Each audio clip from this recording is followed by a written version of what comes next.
उम्मीद है कि आपकी पढ़ाई अच्छी चल रही होगी और चलनी भी चाहिए, क्योंकि आज हम देखो राजस्थान जीके की बात कर रहे हैं। तो जैसे मैं आपको कुछ चीज़ें बताता हूँ। जैसे आपके पिछले वर्ष एक क्वेश्चन पूछा गया था कि पैगन पैगन वंश का आनंद मंदिर कहाँ पर है। आनंद मंदिर कहाँ पर है, ठीक है। ये क्वेश्चन कहीं भी नहीं मिला। ये क्वेश्चन आपके जो पिछले वर्ष चलने वाले 9th की बुक थी आरबीएससी की, उसमें था ये वाला क्वेश्चन, ठीक है। तो आपको किताबें ज़रूर पढ़नी है आरबीएससी की। मैंने आपके ऐड कर रखी है। हमारा राजस्थान वाली ऐड कर रखी है मैंने आपके 6 से लेकर 10 तक की, ठीक है। इसके साथ में ही इस बुक को आज मैं ऐड कर दूंगा इन्हीं बुकों में। और मैंने आपके एनसीईआरटी की आपके भारत का बुक गोल्ड भी ऐड कर रखी है कक्षा 9th की, वो भी आपको पढ़नी है। साथ में ही ये क्वेश्चन और पूछा गया था आपके 2015 में कि अंगोर वाट का मंदिर का निर्माण किसने करवाया था। अब देखिए, निर्माण किसने करवाया था। अब ये तो सबको पता होगा कि भाई सूर्य वर्मा ने करवाया था। किसने करवाया था? सूर्य वर्मा ने। लेकिन उसने क्वेश्चन में सूर्य वर्मा फर्स्ट और सूर्य वर्मा सेकंड दोनों ऑप्शन में दे दिए, ठीक है। अब जिन्होंने केवल एक बार ही रिविजन किया होगा, एक बार ही बुक पढ़ी होगी, अच्छे से नहीं पढ़ा होगा, तो उनका आंसर 100% गलत रहा होगा। क्योंकि जो क्वेश्चन पूछ रहा था वो इस तरह से पूछ रहा था कि जिन्होंने अच्छे से रिविजन कर रखा है,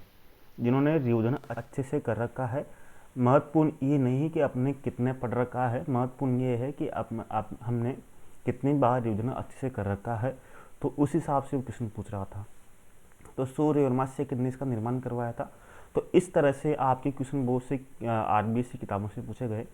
तो आपको रिविजन पर ध्यान देना है कि आपको बार बार रिविजन करना है। छोटी छोटी चीज़ों को आपको ध्यान रखना है। कम से कम आपके आरबीएससी की जो बुक है, आरबीएससी की हमारा राजस्थान, या फिर आपके दूसरी वाली जो पिछले वर्ष चली थी, उन किताबों का आपको एक बार अच्छे से अध्ययन करना है। वहाँ से ही आपके क्वेश्चन बैठेंगे। चलो हम राजस्थान के बारे में और कुछ देख लेते हैं, महत्वपूर्ण चीज़ें। बाकी आप पढ़ ही रहे होंगे और आप पढ़ते रहिए। जैसे राजस्थान के बारे में हम देखते हैं रीति रिवाज कौन कौन से हैं राजस्थान के संदर्भ में। रीति रिवाजों की बात करें तो रीति रिवाज अलग अलग प्रकार के हैं। जैसे एक होते हैं आपके जन्म से संबंधित होते हैं रीति रिवाज, एक होते हैं आपके विवाह से संबंधित होते हैं, एक आपके शोक यानी कि शोक या गमी से संबंधित होते हैं, यानी कि मृत्यु से संबंधित शोक या गमी से संबंधित रीति रिवाज होते हैं। जन्म से संबंधित रीति रिवाज कौन कौन से हैं? तो जन्म से संबंधित रीति रिवाज आपको ध्यान रखना है, आपसे पूछा जाएगा जिनमें से जन्म से संबंधित रीति रिवाज कौन सा नहीं है। तो जन्म से संबंधित रीति रिवाज कौन कौन से हैं? जैसे आपके गर्भाधान, जब कोई स्त्री गर्भ धारण करती है तब पहला संस्कार जिसे माना जाता है तो गर्भाधान होता है। उसके बाद में दूसरा संस्कार होता है जन्म से संबंधित पुष्पवन। जन्म से संबंधित कौन सा होता है? पुष्पवन। इसमें यानी कि पुष्पवन संस्कार किया जाता है जब बालक गर्भ में रहता है, तो गर्भ में ही चौथे 5वें महीने में ये संस्कार किया जाता है, यानी कि पुत्र प्राप्ति के लिए, ठीक है। इसको पंचमासी भी कहते हैं, पंचमासी, ठीक है। इसी तरह आपके आठवां पूजन भी आपके जन्म से संबंधित ही संस्कार है, ठीक है। इसमें क्या करते हैं कि इसमें पनघट या जलवा पूजन किया जाता है, ये आपको ध्यान रखना है। यानी कि जन्म के कुछ दिनों बाद, यानी कि 8 माह के पश्चात जब स्त्री का गर्भ 8 माह का हो जाता है, तो 8 माह के पश्चात क्या होता है कि 8 माह के पश्चात क्या होता है कि वधु की जो माता होती है, वधु की माता, उसको क्या किया जाता है कि उसको मिठाई खिलाई जाती है। मिठाई यानी कि मिठाई के रूप में घेवर या फिर घेवर और ओढ़नी भेजी जाती है। 8वें पूजन के समय वधु की जो माता होती है उसके द्वारा मिठाई और ओढ़नी भेजी जाती है वधु के लिए। और इसी समय 8वें दिन क्या होता है, इसको अपन जैसे बोलते हैं चूड़ियों का प्रोग्राम, इसको चूड़ियों का प्रोग्राम भी बोलते हैं, चूड़ियों का प्रोग्राम। इस दिन क्या कहते हैं कि 8वें दिन चूड़ियों के प्रोग्राम के 8वें दिन आख्या गीत भी गाती है। आख्या गीत गाए जाते हैं, ये आपको ध्यान रखना है। और साथ में ही इस समय 8वां पूजन के समय ही सातिया भेंट किए जाते हैं। सातिया भेंट कब किए जाते हैं, यानी कि आपके 8वां पूजन के समय ही 8 या भेंट किए जाते हैं। उसके बाद में जब किसी लड़के या लड़के का जन्म होता है, जन्म होने के बाद में, ये तो जन्म से पूर्व का था, ठीक है। अब जन्म होने के बाद में जैसे अगर लड़का हुआ तो लड़का होने पर कांसे की थाली बजाई जाती है। किसकी थाली? कांसे की। अगर लड़की का जन्म होता है तो सूप का प्रयोग किया जाता है।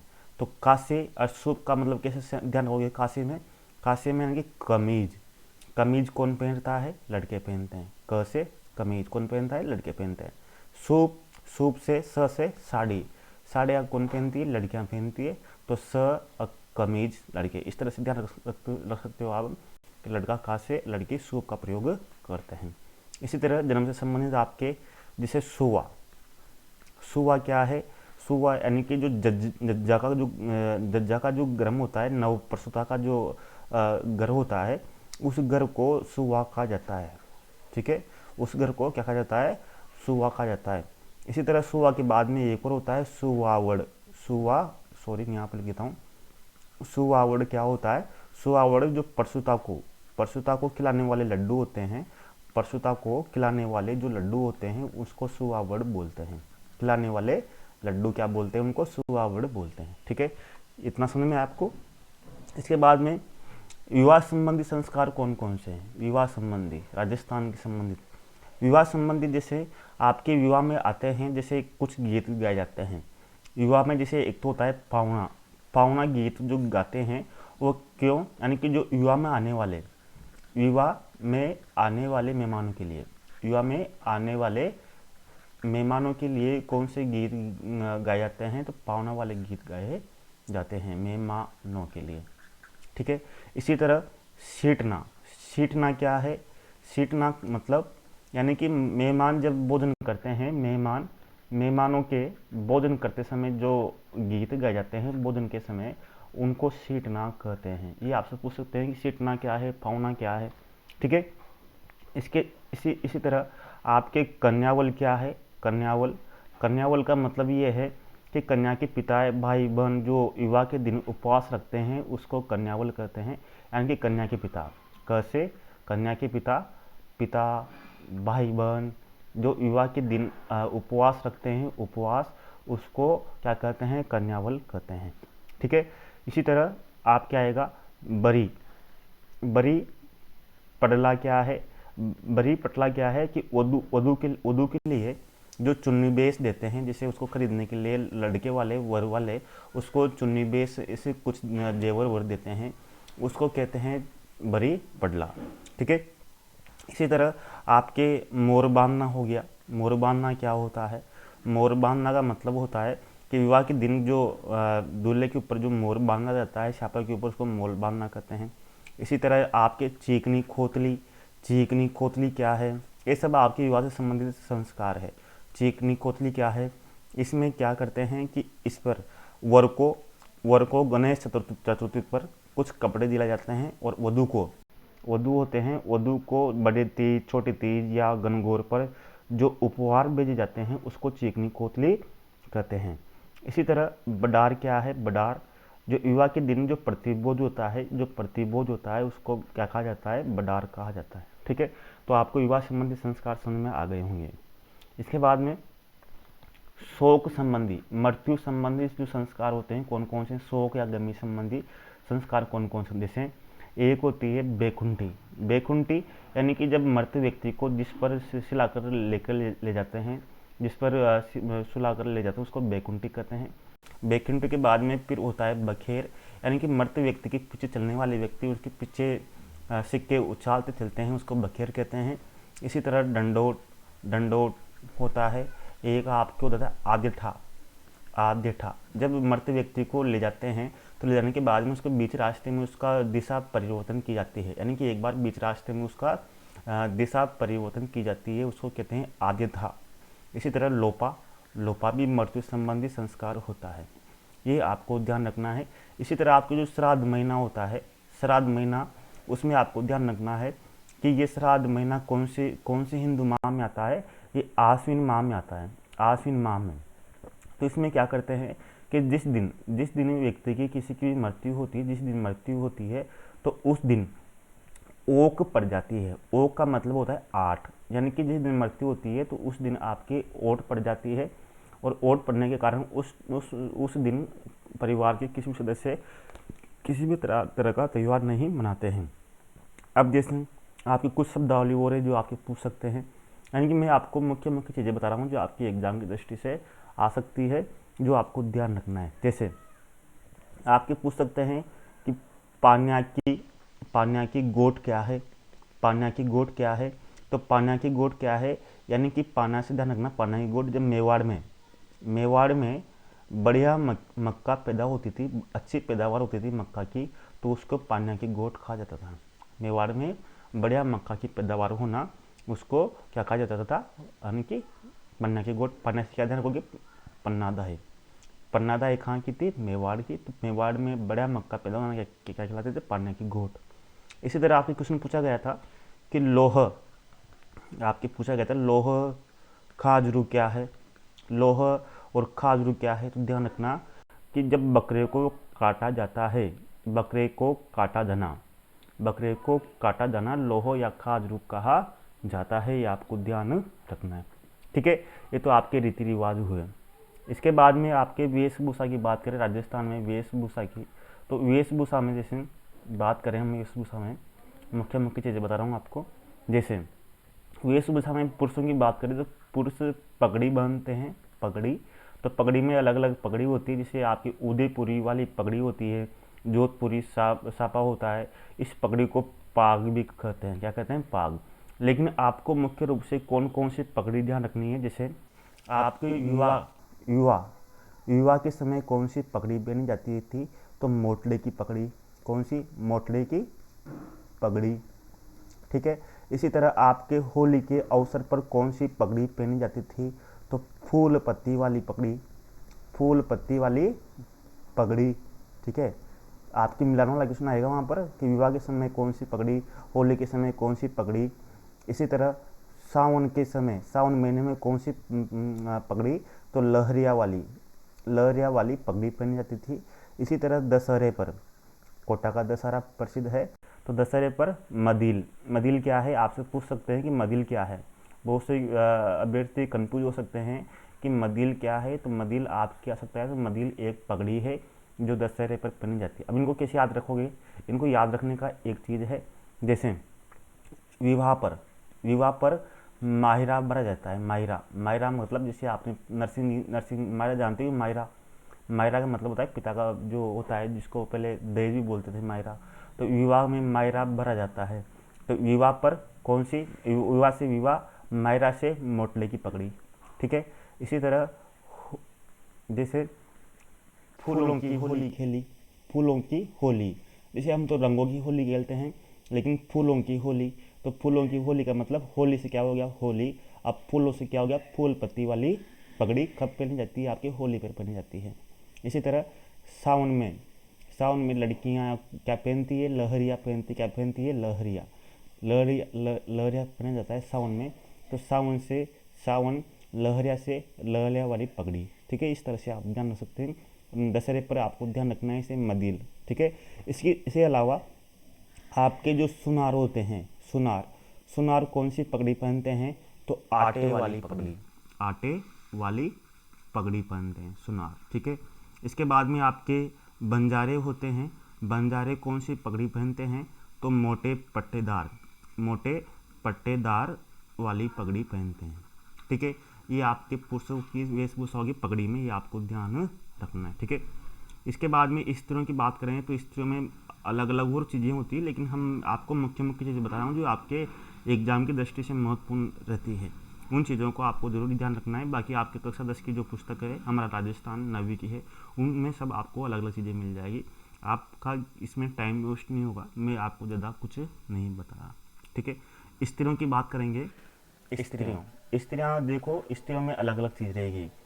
एक तो रहती है आपके कुर्ती होती है, एक होती है आपकी कांचली होती है। इन दोनों में अंतर क्या है, कुर्ती और कांचली में कुर्ती जो होती है बिना बाहों की होती है, क्या होती है, बिना बाहों की जो होती है उसको बोलते हैं कुर्ती, और जो बाहों बाहों की होती है यानी कि फुल बाहों की होती है उसको कांचली बोलते हैं। ठीक है, देख ये आपको ध्यान रखना है। इसी तरह आपके कटकी क्या है, कटकी, कटकी क्या है यानी कि अविवाहित, जो अविवाहित लड़कियां होती है, अविवाहित, वो अविवाहित लड़कियां जो लड़कियां जो ओढ़नी पहनती है, ओढ़नी, उनको कटकी कहते हैं। ठीक है, इसी तरह आप क्या सकता है, जैसे लुगड़ा, लुगड़ा आ सकता है, या फिर आपके अंगोछा, अंगोछा साड़ी आ सकती है। तो अंगोछा साड़ी का प्रयोग कौन करती है, तो आदिवासी स्त्रियां, आदिवासी स्त्रियों के द्वारा पहने जाने वाला वस्त्र है क्या, अंगोछा साड़ी या ये चीज़ें आपको ध्यान रखनी। ठीक है, इतनी चीज़ें तो आपको याद होगी, तैयार याद होंगी, वेशभूषा याद होगी। इसके बाद में हम आभूषण की बात करते हैं। आभूषण, आभूषणों में आपको कौन कौन सी चीज़ें ध्यान रखनी, देखिए ये आभूषण दे रखे हैं, तो आभूषणों में आपको जैसे आपको कौन कौन से मुख्य रूप से आपको ध्यान रखना है। ठीक है, जैसे आभूषण आपके सब में दे रखे हैं किताब में, जैसे मैं बताऊंगा आपको, जैसे आपको जो सिर पर जो आभूषण है, उस सिर के आभूषणों में जैसे आपको मैबंद, मैबंद ध्यान रखना है आपको, मैबंद। इसी तरह रखड़ी, रखड़ी कहाँ पहनी जाती है, सिर पर, इसी तरह आपको मैबंद हो गया, रखड़ी हो गया। इसी तरह सांकली, सांकली भी कहाँ पर, सिर पर। ये सब आपको दिए हुआ है। बाकी शीश, फूल, टीका, मांगे तो आपको पता है, इसे भाई ये सिर पर पहने जाते हैं, ये आपको चीज़ें आपको ध्यान रखनी है। ठीक है, इसके बाद में आपके एक और होता है ताबीत, ताबीत, ये भी सिर पर। इसी तरह आपकी जो नाक होती है, नाक में कौन कौन से, नाक में आपको ध्यान रखना है, एक तो होता है रखन, रखन मुख्य रूप से आपको ध्यान रखना है। रखन, रखन कहाँ पहनी जाती है, रखन, रखन आपके नाक में। इसी तरह आपके चुन्नी, चुन्नी, चौंक, ये सब आपके नाक में पहने जाते हैं। इसके बाद में आपके लटकन भी नाक में, लटकन हो गया, आपके वारी सब आपके नाक में पहने जाते हैं। ठीक है, एक चूम क्या है, दांत का एक आभूषण है, दांत में जो लगाया जाता है, ये आपको अचूक अलग चीज़ है, ये चीज़ें आपको ध्यान रखना है। इसी तरह आपके जो गले में, गले की बात करें तो गले का आपको ध्यान रखना है। जैसे मैं बात करूं, जो पुरुष होते हैं, पुरुष पुरुष जो गले में पहनते हैं, गले में जो पहनते हैं पुरुष, उसको बोलते हैं बलेवड़ा, बलेवड़ा। पुरुषों के द्वारा पहने जाने वाला आभूषण है बलेवड़ा। इसी तरह स्त्रियों के द्वारा, स्त्रियों के द्वारा जो आपको पता है, स्त्रियों के द्वारा गले में जो आभूषण पहना जाता है उसको बोलते हैं तिमनिया, क्या बोलते हैं, तिमनिया। ठीक है, इसी तरह ये तो आपके पुरुष हो गया बलेवड़ा, ये स्त्रियों का हो गया तिमनिया। इसी तरह आपके हालरो, हालरो क्या है, यानी कि हालरो मुख्य रूप से आदिवासी स्त्रियों के द्वारा, आदिवासी स्त्रियों के द्वारा पहने जाने वाला गले का एक आभूषण है ये। ठीक है ना, बलेवड़ा, तिमनिया, आदिवासी, ये हालरो, ये आपको ध्यान रखना है। बाकी और बहुत से होते हैं, जैसे आपके कौन कौन से होते हैं, बहुत सारी चीजें होती है जो आपको ध्यान रखनी है। जैसे तुलसी होती है, दुस्सी होती है, मटर माला होती है, बहुत सारी चीज़ें होती है आपके, है ना, ये मटर माला, मंडली, मोहरन, ये सब चीज़ें होती है। इसी तरह आपके जैसे एक कमर में होती है, सब आपके दे रखा है कमर में, हाथ में गोकरू है, कंकन है, चूड़ा है, बगड़ी है, ये मुख्य मुख्य चीज़ें आपको ध्यान रखनी है। इसी तरह आपके जो पैरों में आपको मुख्य रूप से क्या क्या ध्यान रखना है, पैरों में एक तो आपको ध्यान रखना है लक्षणे, लक्षणे कहाँ पहने जाते हैं, तो लक्षणे आपको ध्यान रखना है, लक्षणे पैरों में पहने जाते हैं, ये आपके आ सकते हैं। इसी तरह लक्षणे के बाद में आंवला हो गया, आंवला भी आपके कहाँ पहने जाते हैं, पैरों में पहने जाते हैं। इसके बाद में हिरनामेन भी आपके पैरों में पहने जाते हैं, हिरनामेन, ये पैरों में पहने जाने वाले आभूषण है। ठीक है, लक्षणे, आंवला, हिरनामेन, ये चीज़ें आपको मुख्य रूप से ध्यान रखनी है। अब जैसे आपके कमर में हो गया जंजीर, हो गया कंडोर, हो गया कंदोरा, हो गया करदनी, हो गया, ये चीज़ें आपको ध्यान रखनी। ठीक है, इसी तरह ये चीज़ें मुख्य रूप से आपको आभूषणों में आपको ध्यान रखनी है। इसके बाद में त्योहारों पर चलते हैं। त्योहारों पर चलने से पहले हमें कुछ चीज़ें ध्यान रखनी है। जैसे आपके भारतीय महीनों के अगर आपको नाम याद नहीं है भारतीय महीनों के, तो भारतीय महीनों के आपको नाम याद करना आवश्यक है। कि भारत में कौन कौन सा महीने हैं। जैसे आपके जो महीने की शुरुआत होती है, पहला महीना होता है आपके चैत्र होता है। कौन सा होता है? चैत्र, फिर वैशाख, फिर ज्येष्ठ, फिर आषाढ़, फिर श्रावण, भाद्रपद, आश्विन, कार्तिक, मार्गशीर्ष, पौष, माघ और फाल्गुन। इस तरह से आपके 12 महीने होते हैं। और इनको आप ऐसे भी देख सकते हैं कि इनकी अवधि कब से कब तक होती है। जैसे चैत्र महीना होता है तो आपके मार्च अप्रैल में होता है, वैशाख अप्रैल मई में होता है, ज्येष्ठ मई जून में होता है, आषाढ़ जून जुलाई में होता है, श्रावण जुलाई अगस्त में होता है, भाद्रपद। इस तरह से आपको ध्यान रख सकते हैं। अब आपके त्यौहार हैं, त्यौहार आपको ध्यान रखना है। जैसे त्यौहार, जैसे मैं बात करूँ आपके भादों की बात करूँ मैं आपको, भादों कब आता है आपके? भादों देखिए आपके अगस्त सितंबर में आता है। यानी कि बात करें श्रावण की बात करें श्रावण की, तो श्रावण जुलाई अगस्त में आता है। तो राजस्थान में एक चीज प्रसिद्ध है। क्या प्रसिद्ध है? कि जैसे तीज तीज तैयारो बावड़ी, ठीक है, बावड़ी, तीज तैयारो बावड़ी, ले डूबी गनगौर, ये आपको ध्यान रखना है। यानी कि राजस्थान में त्योहारों की शुरुआत तीज से होती है और जो त्योहारों का अंत होता है वो गनगौर से होता है। और जो तीज आती है आपके श्रावण में आती है। यानी कि राजस्थान में त्योहारों का शुरुआत श्रावण महीने से होता है, ये आपको ध्यान रखना है। तो श्रावण से बात करेंगे, लेकिन पहले आपको देख लेते हैं मुख्य मुख्य त्योहार कौन कौन से। भाद्रपद की बात करें तो भाद्रपद में आपके जैसे भाद्रपद में आपकी दो चीजें होती है। एक होती है आपके प्रत्येक महीना होता है, उस प्रत्येक महीने में बात करें तो प्रत्येक महीने में दो चीजें होती है। कौन कौन सी? एक होता है आपके कृष्ण पक्ष, एक होता है आपके शुक्ल पक्ष, ठीक है, दो पक्ष होते हैं। कृष्ण पक्ष कब से कब तक होता है? तो पूर्णिमा से अमावस्या तक का भाग आपके कृष्ण पक्ष होता है। और शुक्ल पक्ष आपके अमावस्या से लेकर आपके पूर्णिमा तक का जो पक्ष होता है वो शुक्ल पक्ष होता है। जैसे शुक्ल में आगे स है और अमावस्या में क्या है? स है, ठीक है, दोनों में स है। तो ध्यान रखना, शुक्ल पक्ष कब से शुरू होता है? अमावस्या से लेकर पूर्णिमा तक होता है। अब इसको कृष्ण पक्ष को क्या कहते हैं? कृष्ण पक्ष को बदी भी कहते हैं और शुक्ल पक्ष को सुदी भी कहते हैं। किसको? सुदी। यानी कि सुदी क्या है? यानी कि प्रत्येक महीने का जो होता है उसको सुदी, स इस तरह से आप ध्यान रख सकते हैं। अब मैं आपको त्योहारों की बात करूं तो भाद्र होता है, भाद्रपद में अनेक त्योहार आते हैं। जैसे आपके अनेक त्योहार आते हैं जब भाद्र महीने में दो पक्ष होते हैं, एक होता है कृष्ण पक्ष, एक होता है आपके शुक्ल पक्ष।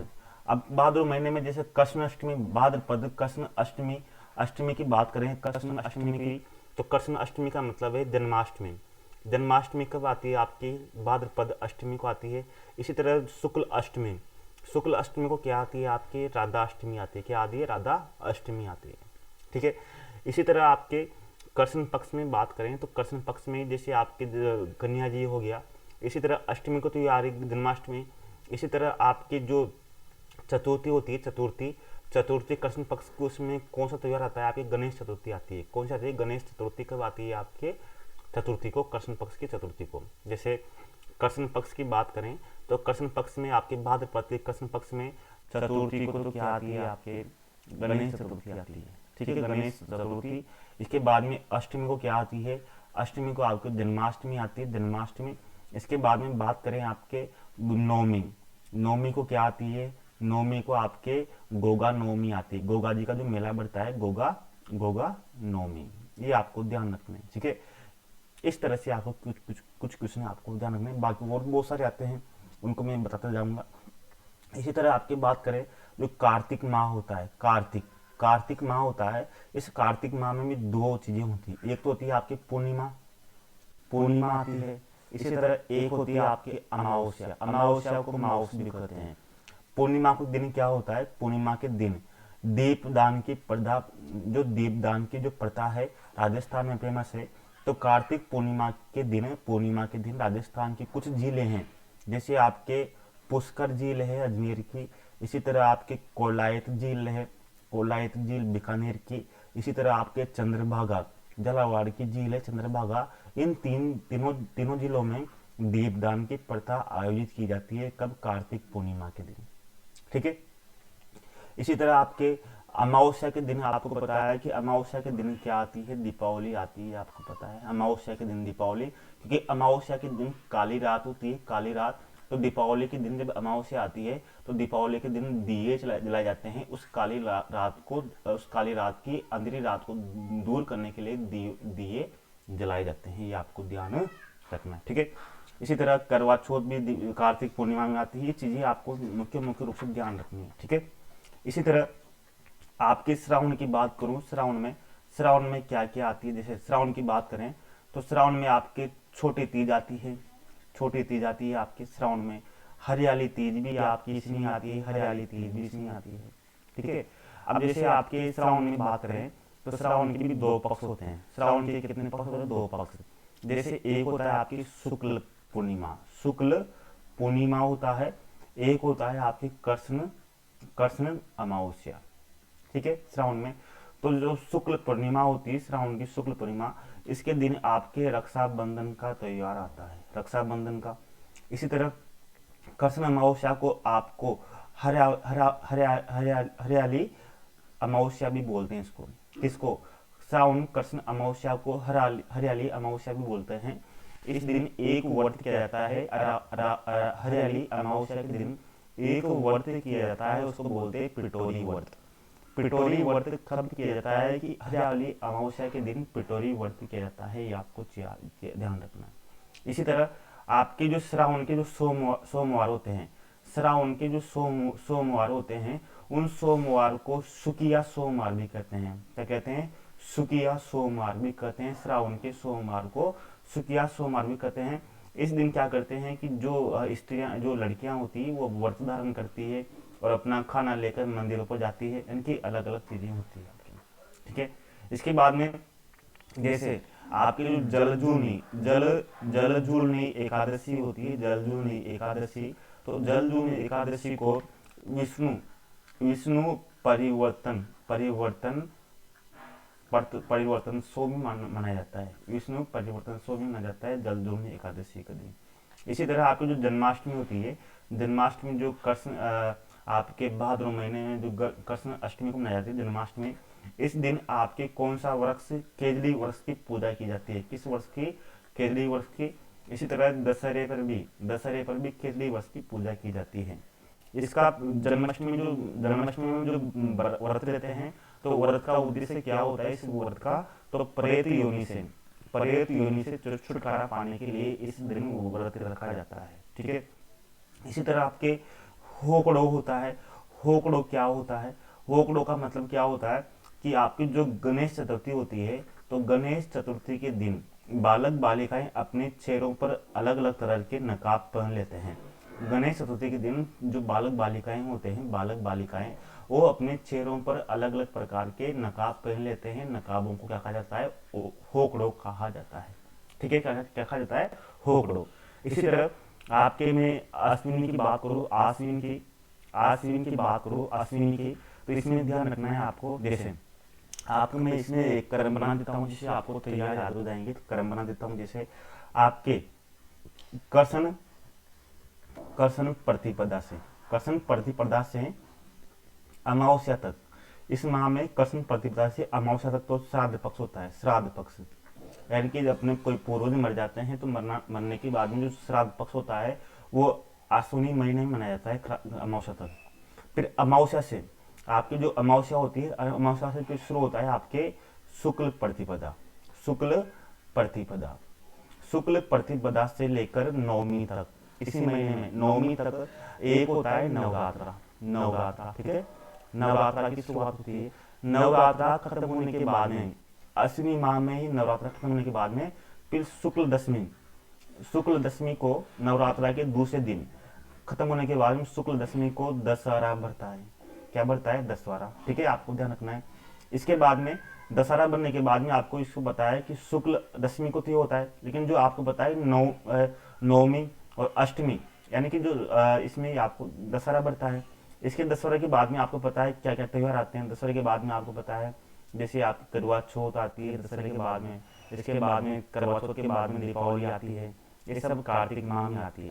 अश्विनी के बाद में ये चीजें आपको ध्यान रखनी है कि श्राद्ध पक्ष कब कृष्ण प्रतिपदा से अमावस्या तक श्राद्ध पक्ष, श्राद्ध पक्ष के बाद में फिर नवरात्र आती है, शुक्ल प्रतिपदा से नवमी तक, और फिर दशहरा आता है, आपको ध्यान रखना है।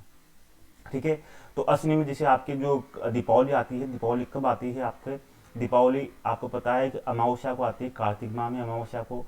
और जो करवा चौथ आती है, करवा चौथ, करवा चौथ ध्यान रखना है, ये भी आपके कार्तिक माह में आती है, लेकिन कार्तिक माह में तो आती है, लेकिन कब आती है तो कैसे ध्यान रखना, कृष्ण पक्ष की, कृष्ण पक्ष होता है कृष्ण पक्ष की चतुर्थी को, कृष्ण करवा चौथ, चौथ यानी कि चौथ मतलब क्या होता है, क से कृष्ण, चौथ से चतुर्थी। ठीक है, तो कार्तिक माह में करवा चौथ आपकी यही आती है।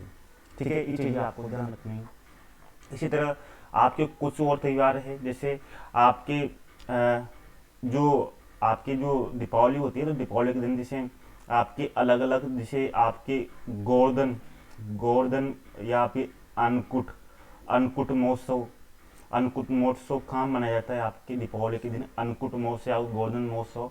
तो आपके जो नाथ द्वारा हो गया, नाथ द्वारा में, इसी तरह आपके कांकरोली में, कांकरोली में और कोटा में, कोटा में जो महोत्सव मनाया जाता है अन्नकूट महोत्सव या गोवर्धन महोत्सव, वो नाथ द्वारा कांकरोली कोटा में मनाया जाता है। किसी विधि से, पुष्टि मार्गीय विधि से मनाया जाता है, पुष्टि मार्गीय विधि से मनाया जाता है। इसी तरह आपके कुछ मेले हैं, जैसे आपके नवरात्रा है, एक तो बताया मैंने आपको नवरात्रा आपके अश्विनी माह में आती है, लेकिन नवरात्रा आपके चैत्र व अश्विन दोनों माह में आती है आपकी नवरात्रा अश्विनी में। इसी तरह आपके चैत्र नव अश्विनी में और मेले आते हैं, जैसे करनी माता का मेला 2 बार लगता है चैत्र अश्विनी में। इसी तरह आपके जाम्बेश्वर का मेला, जाम्बेश्वर का जो मेला है वो भी आपके 2 बार लगता है, ये आपको ध्यान रखना है। ठीक है, ये चीजें आपको ध्यान रखनी है। इसके बाद में मैं आपको और कुछ चीज बता रहा हूँ, जैसे आपके फाल्गुन, जैसे आपको पता है कि जो वैशाख मनाते हैं, वैशाख वो लगभग आपके 13 अप्रैल को मनाते हैं, वैसाखी, जो वैसाखी मनाते हैं ना वो 13 अप्रैल को मनाते हैं। इसी तरह मकर संक्रांति की बात करें तो मकर संक्रांति आपके 14 जनवरी को मनाते हैं, 14 जनवरी को मनाते हैं। इसी मकर संक्रांति के दिन 14 जनवरी को हिंदुओं में बड़ा दिन भी मनाते हैं, बड़ा दिन भी मनाते हैं। हिंदू 14 जनवरी को बड़ा दिन मानते हैं। देखो वो उनके लिए, ये चीजें उनके लिए बता रहा हूँ जिनको अभी कुछ भी याद नहीं है, इसलिए मैं आराम से बता रहा हूँ। और बाकी बोसों को तो सब कुछ याद होगा क्योंकि उन्होंने राजस्थान अध्ययन को अच्छे से पढ़ रखा है, क्योंकि राजस्थान के जो अभ्यर्थी होते हैं उनको राजस्थान जीके की अच्छी पकड़ होती है, इसलिए मैं आराम से बता रहा हूँ जिनको याद नहीं है। ठीक है, तो मकर संक्रांति 14 जनवरी को। इसी तरह आपके अगला माह लेता हूँ फाल्गुन माह। फाल्गुन माह में देखना, फाल्गुन माह में अलग अलग चीजें होती है, जैसे आपके फाल्गुन माह में एक तो फुलेरा दूज आती है। फुलेरा दूज कब आती है, फाल्गुन माह में, फुलेरा दूज हो गई आपकी। इसी तरह आंवला एकादशी, आंवला एकादशी भी कब आती है आपके फाल्गुन माह में आती है। इसी तरह शिवरात्रि, शिवरात्रि भी आपकी फाल्गुन माह में आती है। होली, होली भी फाल्गुन माह में ही आती है, अभी चल रही है आपकी, फाल्गुन चल रहा है तो शिवरात्रि भी निकल गई अभी, अब होली आने वाली है। ठीक है, तो होली कब आती है आपकी फाल्गुन माह की पूर्णिमा के दिन आती है, कब आती है पूर्णिमा के दिन। और शिवरात्रि कब आती है, कृष्ण त्रयोदशी के दिन आती है, त्रयोदशी के दिन शिवरात्रि आती है, आपको ध्यान रखना है जैसे। ठीक है, ये फाल्गुन माह में ध्यान रखना है। अब जैसे आपकी होली की बात करें तो होली भी आपके अलग अलग प्रकार की है, जैसे भाभी देवर की होली, भाभी जैसे ब्यावर में है ना, ब्यावर अजमेर में है ब्यावर, ब्यावर में देखना भाभी, भाभी भाभी तो इसे आता है, बाकी मैं इसे कहूँ भाभी आपके। भाभी देवर की होली कहाँ पर प्रसिद्ध है, तो ब्यावर में, बस जानना ब्यावर में भाभी देवर की होली। इसी तरह आपके लठमार होली, लठमार होली कहाँ की प्रसिद्ध है, तो लठमार होली आपके महावीर जी की है। महावीर जी जो आपकी करौली में है महावीर जी, तो महावीर जी की जो मेले में होली होती है, तो महावीर का मतलब हनुमान, या आपके जैन तीर्थ स्थान है लेकिन महावीर का मतलब क्या है, हनुमान।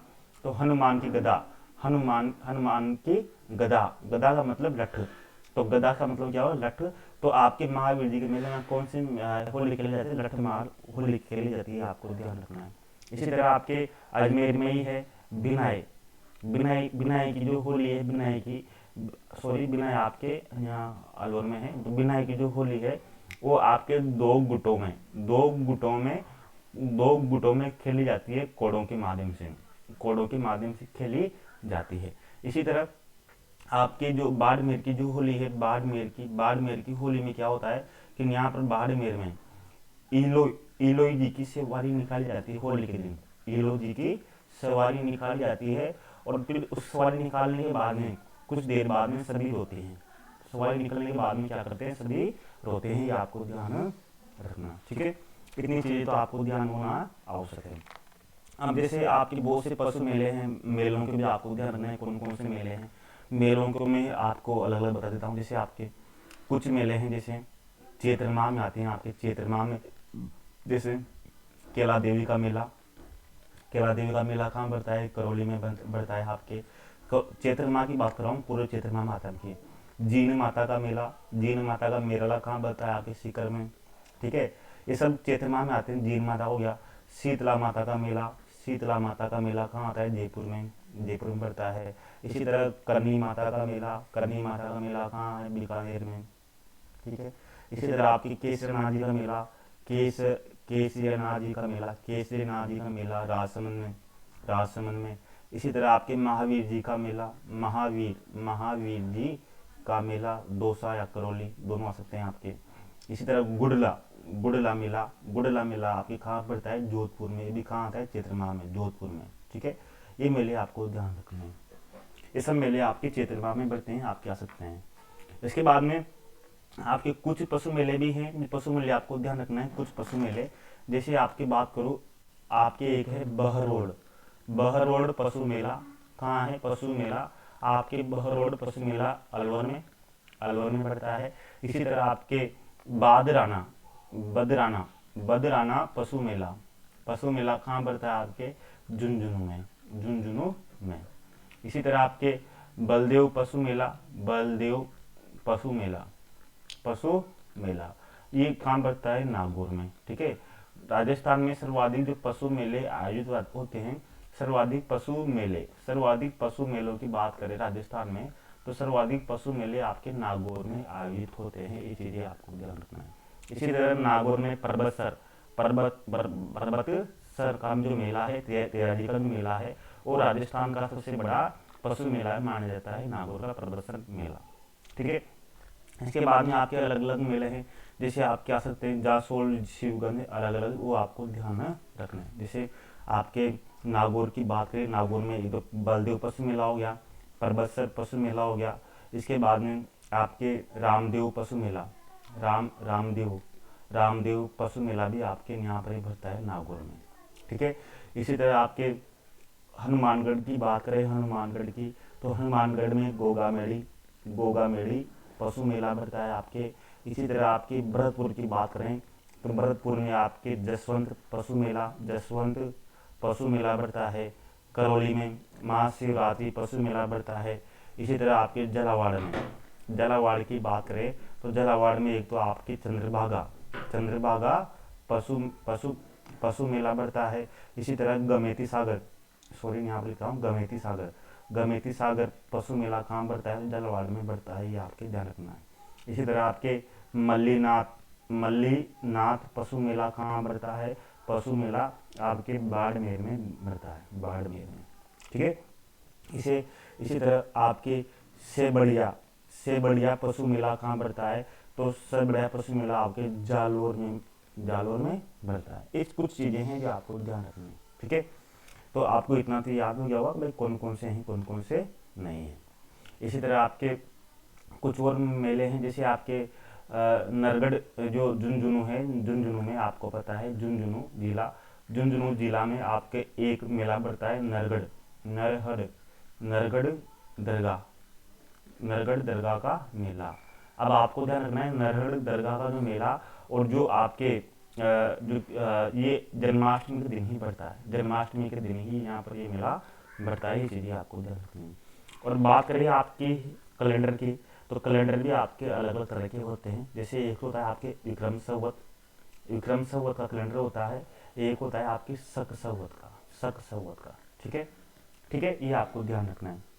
जैसे आपके ये क्या है, विक्रम संवत और शक संवत क्या है। जैसे विक्रम संवत क्या है, तो विक्रम संवत की जो शुरुआत होती है, वो मुख्य रूप से आपकी शुरुआत होती है चैत्र शुक्ल एकम से लेकर चैत्र अमावस्या तक इसकी शुरुआत होती है। और जो शक संवत होता है उसकी शुरुआत चैत्र प्रतिपदा से फाल्गुन तक की इसकी शुरुआत होती है। अब आपको इन दोनों में अंतर देखना है। जैसे भारत का जो राष्ट्रीय पंचांग है यानी कि जो भारत का जो राष्ट्रीय पंचांग है वो किसके अनुसार है? तो राष्ट्रीय पंचांग विक्रम संवत के अनुसार है। राष्ट्रीय पंचांग जैसे बोले हिंदू युवा बोल सकते हैं। हिंदू युवा, तो हिंदू युवा यानी कि हिंदू का मतलब हिंदू जो पंचांग है, हिंदी जो पंचांग है भारत का, हिंदी का मतलब हिंदू से क्या बनता है? हिंदी पंचांग युवा से विक्रम संवत। तो हिंदू पंचांग किसके अनुसार है? विक्रम संवत के अनुसार है। इसी तरह भारत का जिसे बोल सकते हैं राष्ट्रीय शोक घोषित किया गया। राष्ट्रीय शोक घोषित किया गया तो राष्ट्रीय से क्या ध्यान रखोगे? तो अपना जो भारत का जो राष्ट्रीय कैलेंडर है, राष्ट्रीय जो कैलेंडर है जैसे जनवरी, फरवरी, मार्च, अप्रैल, जो तो राष्ट्रीय कैलेंडर यानी शोक से शक संवत के अनुसार है। किसके अनुसार है? शक संवत के अनुसार है। ठीक है। तो आपकी बात करें तो शक संवत होता है वो आपके संवत वो -78 होता है, और जो विक्रम संवत होता है वो 57 आगे होता है। ठीक है, ये आपको ध्यान रखना है। और जो दोनों में अंतर होता है वो आपके कितना होता है? 135 वर्ष का लगभग आपके इसमें होता है। ठीक है। जैसे मान लीजिए अभी जैसे आपके 2018 है, क्या है? 2020 है। अब 2020 है तो आपसे पूछा जाए कि अभी कौन सा विक्रम संवत है, तो उसमें से आप विक्रम संवत निकालने के लिए उसमें से आप 57 कम कर दो। क्या कर दो? 2020 में से 57 कम कर दो तो आपके विक्रम संवत आ जाएगा। इसी तरह अभी आपके 2020 है और आपसे पूछा जाए कि अभी कौन सा संख संवत है, तो कौन सा संख संवत है, तो उसमें आप 78 जोड़ दो। 78 जोड़ने पर जो प्राप्त होगा वो आपके शक संवत प्राप्त होगा। क्या प्राप्त होगा? शक संवत प्राप्त होगा। ये आपको ध्यान रखना है। इसी तरह आपके धौलपुर की बात करूँ, आपके जैसे जयपुर में है एक गलता स्थान है जयपुर में, गलता जी जयपुर में, तो इसको उत्तर तोदरादी भी बोलते हैं। उत्तर तोदरादी यानी कि भारत का उत्तर तोदरादी को कहा जाता है, तो गलता को कहा जाता है। इसी तरह आपकी जो पुष्कर मेला, और राजस्थान का सबसे रंगीन मेला भी माना जाता है। सबसे रंगीन मेला कौन सा है? पुष्कर माना जाता है। पुष्कर को कोकण तीर्थ भी कहा जाता है। क्या कहा जाता है? कोकण तीर्थ भी कहा जाता है। इसी तरह धौलपुर की बात करें, तो धौलपुर में मुख्य रूप से बाबू महाराज का मेला भी यहाँ बढ़ता है। बाबू महाराज का मेला भी यहाँ लगता है। इसी तरह 12 भाइयों का मेला भी धौलपुर में बढ़ता है। भाइयों का मेला कहाँ बढ़ता है? आपके धौलपुर में बढ़ता है। इस तरह से आपको चीज़ें आपको ध्यान रखनी है। अब एक्स्ट्रा कुछ चीज़ें राजस्थान की वो संबंधित आपको ध्यान रखनी है। ठीक है, राजस्थान की कुछ चीज़ें हैं जैसे अलग अलग है। जैसे राजस्थान में जो तलवारें हैं, और तलवारें कहाँ की फेमस थी? तो सिरोही की तलवारें फेमस थी। आपसे पूछ सकते हैं कि रियासत काल में तलवारें कहाँ की फेमस थी? तो सिरोही की फेमस थी। इसी तरह आपसे पूछ सकते हैं कि कांच की जो नक्काशी है, कांच की नक्काशी वो कहाँ की फेमस थी? तो आपको ध्यान रखना है प्रतापगढ़ की। कहाँ की? प्रतापगढ़ की कांच की नक्काशी फेमस थी। इसी तरह आपके और भी आ सकते हैं जैसे ऊनी कंबल, मांगरोल में जो खेतून जो खरगा उद्योग है वो आपके आ सकते हैं। अब आपके कुछ चीज़ें और बताता हूँ राजस्थान में जिससे हम बात करेंगे। जैसे भूमि से संबंधित आपके राजस्थान में भूमि से संबंधित कुछ चीज़ें पूछ सकते हैं। जैसे भूमि से संबंधित जैसे माल क्या होता है? माल जैसे आपके माल जैसा है ना, ऊपर माल का पठार, तो माल आ रहा है ना पीछे आपकी माल, तो माल का मतलब क्या होता है?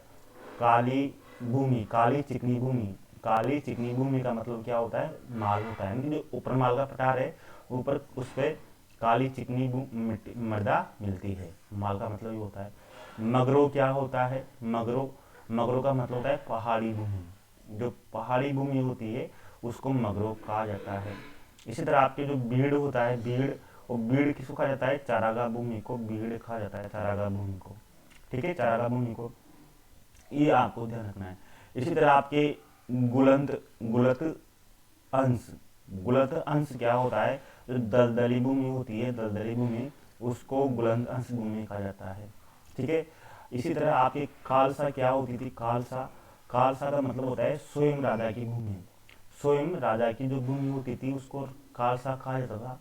इसी तरह आपके शासन, शासन व माफी क्या थी, तो शासन माफी का मतलब था कि राजा के द्वारा ब्राह्मणों, ब्राह्मणों या चारणों, चारणों को दान में दी गई, यानी पुण्य दान में दी गई भूमि को शासन या माफी कहा जाता था। ठीक है, इस तरह से आपको चीजें ध्यान रखनी है। इसी तरह आपके आ सकता है कि कीना क्या था, कीना, कीना क्या है, तो मेवाड़ में, यानी कि मेवाड़ में जो वस्तु विनिमय, वस्तु विनिमय, वस्तु विनिमय के समय, यानी कि वस्तु विनिमय के लिए जो अनाज का प्रयोग किया जाता था, अनाज का वस्तु विनिमय के लिए, तो वो अनाज क्या था, कीना कहलाता था। क्या कहलाता था, कीना। इसी तरह राजस्थान में की बात करें, राजस्थान में सर्वप्रथम भू बंदोबस्त सर्वप्रथम कहाँ लागू किया गया राजस्थान में, तो सर्वप्रथम राजस्थान में भू बंदोबस्त, भू से ध्यान रखना, ब से भरतपुर रियासत में लागू किया गया राजस्थान में सर्वप्रथम भू बंदोबस्त। इसी तरह राजस्थान का प्रथम प्रथम सरकारी डाकघर कहाँ पर खोला गया, सर्वप्रथम राजस्थान का प्रथम सरकारी डाकघर तो जोधपुर में खोला गया था। कहाँ पर, जोधपुर में 1839 ईस्वी में यहाँ पर खोला गया था। ठीक है, इसी तरह आपके मैंने जो आभूषण बताए थे, तो आभूषण में जैसे आपको कुछ चीजें और ध्यान रखनी है। जो अर्सी क्या होती है, तो अर्सी यानी कि अर्सी भी आपके अंगुलियों होठों में पहनी जाती है। इसी तरह मोहरन क्या होती है, मोहरन, तो मोहरन क्या होती है, तो मोहरन जो आपके गले का, जो सोने का गले में जो पहना जाता है ना गले में, तो सोने का जो सिक्का होता था, सोने का सिक्का, उसको मोहरन कहा जाता था। ठीक है, ये आपको ध्यान रखना है। ठीक है, इसके बाद में हम संस्कृति और कुछ चीज़ों की बात करते हैं, संस्कृति और कला के बारे में, क्योंकि आपके मैंने चित्रकला वाले दोनों वीडियो डाल रखे हैं यूट्यूब वीडियो में, उसमें आप जरूर देख लेना। चित्रकला वाले डाल रखे हैं, स्थापत्य कला वाले डाल रखे हैं यूट्यूब वीडियो में, स्थापत्य कला वाले डाल रखे हैं, नृत्य वाले डाल रखे हैं, बहुत से वीडियो डाल रखे हैं, उनको आपको एक बार जरूर देख लेना। इसके बाद में कुछ चीज़ों को बता देता हूँ आपको संस्कृति से संबंधित, जिससे आपको ध्यान होगा संस्कृति से संबंधित कुछ वीडियो। जैसे संस्कृति से संबंधित आपके, जैसे आपका आएगा कि राष्ट्रीय कला मंडल कहाँ पर है, भारतीय राष्ट्रीय कला मंडल कहाँ पर है, तो भारतीय राष्ट्रीय कला मंडल आपके जोधपुर में, कहाँ पर है, जोधपुर में। इसकी स्थापना किसने की, तो राष्ट्रीय कला मंडल की स्थापना जोधपुर में गोवर्धन लाल काबरा के द्वारा की गई। गोवर्धन लाल काबरा के द्वारा कब की गई, 1954 में की गई। इसी तरह तो हो गया राष्ट्रीय कला मंडल। लेकिन आप क्या आएगा कि भारतीय लोक कला मंडल कहाँ पर है, भारतीय लोक कला मंडल कहाँ पर है, तो आप ध्यान रखना, भारतीय लोक कला मंडल उदयपुर में है। कहाँ पर है, उदयपुर में। तो भारतीय लोक कला मंडल की स्थापना किसने की, तो देवीलाल सामन ने स्थापना की थी। कब की थी, 1952 में। ठीक है, भारतीय लोक कला मंडल, राष्ट्रीय कला मंडल में आपको ध्यान रखना है। इसी तरह आपकी जो सीकर में है, सीकर में आपको ध्यान रखना है, सीकर में दो चीजें हैं, उनको ध्यान रखना, आपसे पूछ सकते हैं। सीकर में दो चीजों को ध्यान रखना है सीकर में। एक तो सीकर में आपकी संस्कृति चेतना समिति कहाँ पर है, सीकर में है। इसी तरह आपके श्री सरस्वती पुस्तकालय कहाँ पर है, पुस्तकालय कहाँ पर है आपके, एक फतेहपुर में कहाँ पर है, सीकर में है। ठीक है, तो सरस्वती से सीकर में ही सरस्वती संस्कृति चेतना समिति कौन से जिले में है, सीकर में। श्री सरस्वती पुस्तकालय कहाँ पर है, सीकर में। मिलान वाले क्वेश्चन आपके आ सकते हैं। इसी तरह आपके जोधपुर की बात करें, जोधपुर में क्या है, तो जोधपुर में आप ध्यान रखना, राजस्थान, जोधपुर में राजस्थान प्राच्य विद्या प्रतिष्ठान है, राजस्थान प्राच्य विद्या प्रतिष्ठान कहाँ पर है, तो जोधपुर में है। इसकी स्थापना कब की गई थी, 1950 में की गई थी। इसी तरह जोधपुर में एक और है काजरी है ना, राष्ट्रीय मरु जो उद्यान है, काजरी यहाँ पर ही है। इसी तरह आपके बात करिए तो सीकर की बात हो गई, जोधपुर की बात हो गई। इसी तरह आपकी बात करें चुरू में बात करें, चुरू में क्या है, तो चुरू में आपके नगरश्री है, तो नगरश्री को क्या बोलते हैं, लोक संस्कृति लोक संस्कृति शोध संस्थान कहाँ पर है? आपके चूरू में है, यह ध्यान रखना है। इसकी स्थापना 1964 में हुई थी। 1964 में किसने की इसकी स्थापना? तो सुबोध कुमार अग्रवाल ने, यानी कि नगर श्री लोक संस्कृति शोध संस्थान कहाँ पर है? तो चूरू में है। इसी तरह आपके 64 की बात की तो 64 में आपको पता है 1964 में ही उदयपुर में 1964 में ही आपको पता है उदयपुर में मानिके लाल वर्मा आदिम शोध संस्थान की स्थापना की गई थी। कहाँ पर? उदयपुर में की गई थी। आपको ध्यान रखना है, ठीक है, ये चीजें आपको ध्यान रखनी है। तो इस तरह से आपको ये चीजें आज के लिए ध्यान रखने हैं। आगे अगले वीडियो में हम कोशिश करेंगे दूसरा वीडियो लेकर आए। तो राजस्थान में हम मुख्य चीजें बता रहे हैं, तो आपको इन चीजों को ध्यान रखना है। बाकी आप पढ़ते रहिए, टेस्ट देते रहिए और आपकी लगभग पढ़ाई आप स्वयं से स्टडी करते रहिए। हमने लगभग आपका सिलेबस कंप्लीट कर दिया है। जो मुख्य चीज़ें हमें लगती रहेगी वो आपको वीडियो के माध्यम से आपको बताते रहेंगे। अगला वीडियो जल्द लेकर आएंगे। धन्यवाद, नमस्कार, जय हिंद।